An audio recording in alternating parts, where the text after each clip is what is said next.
Hello everybody, welcome to Totally Tabled. My name is Shaggy, and today I'm doing a full solo playthrough of Auztralia by Martin Wallace. I'm going to be using the 1 to 2 player map from the expansion Tazmania. Now I got everything set up here for the solo game, and setup takes a little bit of time. It's fairly simple. You're going to be placing these survey tokens on the board in these locations that show the same triangle symbol on the back. You'll populate 13 of those on the board, flip them over, and they're going to show you exactly where to place the various goods and old one tokens. It is a bit time consuming, so I've just gone ahead and done that all right here. There are a few rules, and a couple of them are a little different from the base game. On these red outback spaces, you can place old ones and goods, and the level of the old one is shown there just in that circle. So you have level 1, 2s, and 3s. In these green spaces, you only put resources and not old ones. And then in these yellow cornfield spaces, you do the opposite. No resources, but they can hold old ones, which is a difference from the base game. The level of the old one is based on whatever is adjacent to it. So as you can see here, since it's adjacent to a level 1 outback space, you're going to put a level 1 old one there. You're pretty much putting level 1s all over the board, except for these two spots right here, which have a level 2 closest to it. And unfortunately for this playthrough, we got one spawned right there. And in fact, this is one of the hardest setups I think I've seen. I think we're in big trouble in this playthrough. If you were playing on an easier setting, you actually would not spawn these old ones in these cornfield locations. Now, because we're playing on the middle difficulty level, which is actually called hard, there's easy, hard, and insane. So we're playing on hard. We start with 4 gold, 3 iron, and 3 coal. And for the solo game, you're going to pick a random solo card. And it's going to give you sort of a little bit of a goal for the game. And it can change up the game quite a bit. And in our case, we randomly got losing your mind. At the end of the game, if we survive, we're going to get an additional 20 points. But we have to deal with this condition, which is at the start of the game, we have all 13 of the sanity tokens. Normally, you would only have 3. So that sounds like a good thing, except for we don't get to retrieve our sanity when we lose it in combat. Normally, you would have 3 sanity and you'd retrieve it after every combat. We have to just keep our 13 sanity for the whole game. So that is a little bit of a problem. We also had to take out one of the people that you can recruit. And then the last bit of setup is we have to figure out where we want to place our port. We can place it anywhere that is adjacent to the ocean. And I was sort of looking at up in this area, like maybe here-ish? Something like that. Because I'm seeing a nice little path right through here that we might want to try to go after. And in fact, I think I like that spot. I think we're going to do that. Okay, I think we're all ready. Now, don't worry if you don't know how to play. I'm going to explain everything as we go along, just as I always do. So let's just dive right in. Now, you might think these numbers going along the side of the board are victory points, but no, that is a time track. In Auztralia, whoever disc is furthest back on the time track, they get to go. It's their turn. And at the beginning of the game, our disc is at the 2 spot. And look at that. The old one's disc, the AI, if you will, is on 22. So we're going to get to take a bunch of turns in a row taking actions until our disc passes theirs. So I'm not going to describe how the old one works at all until we get there. For now, we're just going to get to take a bunch of turns and sort of set up for when they get to go. Now, all the actions that we can do are on our board here at the top. And to take an action, all we do is move one of our cubes onto that spot. So we can build rail track here. We can mine resources that are on the different hexes. We can get one of these cards that give us special ability. We can buy military units. We can put out farms. We can attack the old ones. You'll get to see all of that in action. But in general, what we're trying to do is clean out these old ones that are on the board. At the end of the game, those are going to score points for the old ones if they're still on the board. By eliminating them, we get the points. The other way we can get points is by building farms But if the old ones move and attack and destroy our farms, then they get the points. So it's a little risky. Okay, the first thing I want to do is to buy a military unit. So we're going to put our action cube right there. That's going to let us buy one of these units. And you can see there, it has a time cost of 1. So we move our time marker forward 1, and now we can buy one of these different types of units.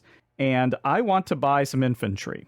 This shows the cost. And in the case of infantry, you can actually buy either 1 or 2 units of it, each one for 1 gold. So I'm actually going to spend 2 gold and get 2 units of infantry. And we just place it here in our barracks. And that's it. Because our marker is still furthest back on the time track, which it will be for a while, we get to keep going. Now, the second thing I want to do is get one of these personality cards. And that is that action right there. You can see that also costs 1 time. And I think I want this card right here, which is going to let us inflict 1 damage on 1 old one during combat. And we can use that once per combat. When you take a card from the row, you slide everything to the right, and then you fill it in. I now want to attack. I want to attack the old one that is in this spot right here, because we have a level 1 old one, and they're sitting on a hex with all of these resources, and we can't get in there until we get rid of that old one. So we'll go to the combat spot, which is right there, and you can see the amount of time it takes is X. The time cost depends on which units we send in.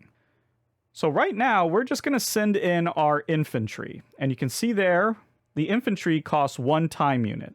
It doesn't matter how many units of infantry you're sending in. It just matters that you're sending in at least 1. So that's going to cost us 1 time. If we were sending in some armored cars or artillery, that would also cost us 1 time. But you can see down here, airships and these armored trains, those don't cost time for going to battle. So the most time you'll ever spend on a combat is 3. And the minimum is actually 1. Even if you were to just send in an airship, it would still cost 1 time. Now you can see on our infantry units, there's a little 1 in this white hex. That is the distance that that unit is able to attack. And you measure that either from your port or from one of your rail lines. Now, we haven't built any rail yet, so we're measuring it from our port. This infantry unit can move basically 1 hex to fight. And then the number in the little shield is how much health they have before they're destroyed. So we're going to take our little combat marker, and we're just going to designate where the combat is taking place. Now, we have a face-down old one, so we're going to reveal it. Ooh, and we have a zombie. This zombie is not going to be worth any points when we defeat it, and it has 1 health. Well, that's actually pretty lucky for us, because we can just spend our card here, which lets us inflict 1 damage during combat, once per combat, and that will kill that zombie right away. And we're done. Combat is over. We can refresh that card. These guys come back to the barracks. Now that worked out perfectly because I wanted to clear that area out so we could build some track into there. So let's go ahead and do that action right here. You can see it costs 2 time. And we're going to get to build 2 track at the cost of 1 iron and 1 coal. Now we have to start our track from our port. And you can see here, the only 2 hexes we can go into are the yellow cornland and the red outback. If we wanted to build into these green grasslands area, we would have had to take this building action, which would actually cost a little extra time. But for right now, we just want to build a track from our port to that hex, and then from that hex to that hex. Now we can't build train lines into hexes that have old ones, which is why we needed to clear that space out. And now that we have access to those hexes, we can go ahead and mine them. So we take our mining action, costs 1 time, and now we can pick one of these hexes. Let's just go ahead and pick this one, and then we can mine all of 1 type of resource. So I'm going to go for the gold for now. So we just take all the gold, and we add it to our warehouse. Boom. Now we can do that twice, so we might as well. Let's just go spend one more time, and let's get the gold from this hex. So now we're loaded up on gold. Gold is a very important resource. The reason gold is so important is because if we wanted to take any one of these actions a second time, let's say I wanted to buy some more troops. Well, I've already taken that action before. So in order to take it again, I have two options. One, I could spend a gold for every cube that's already in the spot. So I could spend a gold and then go there, take that action again. And then if there were 2 cubes in there I wanted to do a third time, I'd have to spend 2 gold. Or I can spend 1 time taking this action. And that lets me return all of the cubes back into my area. Clear everything off so that we can go again. But again, in order to do that, you are wasting a time. So you want to fill these up as much as possible before you do that. Now, before I clear these cubes off, there's something I want to do first. I want to do another build here. So that is going to cost me 1 of my gold. And then it's also going to cost a coal and an iron and 2 time. But that's going to let me build 2 more times in any area but green. So we're going to go there and there. And then I want to build 2 more times. So that's going to cost 3 time. The rest of my coal and iron. But now I can go here and here. Now I have access to all of that. And because our train line is running all the way down here, my infantry, which can only go 1 space, right, 1 hex away, we have access to this hex. We could attack these 2 old ones right here, or these 2 level 3s, but we might want to wait for them. We also are adjacent to this one now, so we could attack that.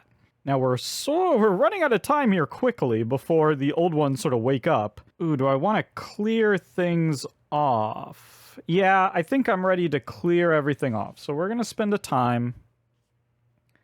And that lets us clear all of our cubes off, including the one we put there. Now we can take those actions again without it costing us gold. So I think I want to get a couple more military units here. Well, in particular, I want to get at least 1. So let's buy one of these armored cars. That's going to cost 3 gold. And it has a range of 2. So it can actually attack from 2 away. Also only has 2 health. But the reason I wanted to get it is because there's a card right here. Lieutenant Singh says, if you have an armored car present in combat, inflict 1 damage automatically. And again, you can do that once per combat. So now we have, basically we can do 2 damage right away as long as that's in play. That seems very useful. So let's slide and reveal. Ooh, I like this one. Whenever an old one attacks one of your farms, it suffers 2 damage. That could be something that we think about. And speaking of farms, maybe we want to get some farms going here. Or do we want to try... Yeah, I tell you what. Let's mine this area. Tons of iron here. I then want to mine one of these coal areas.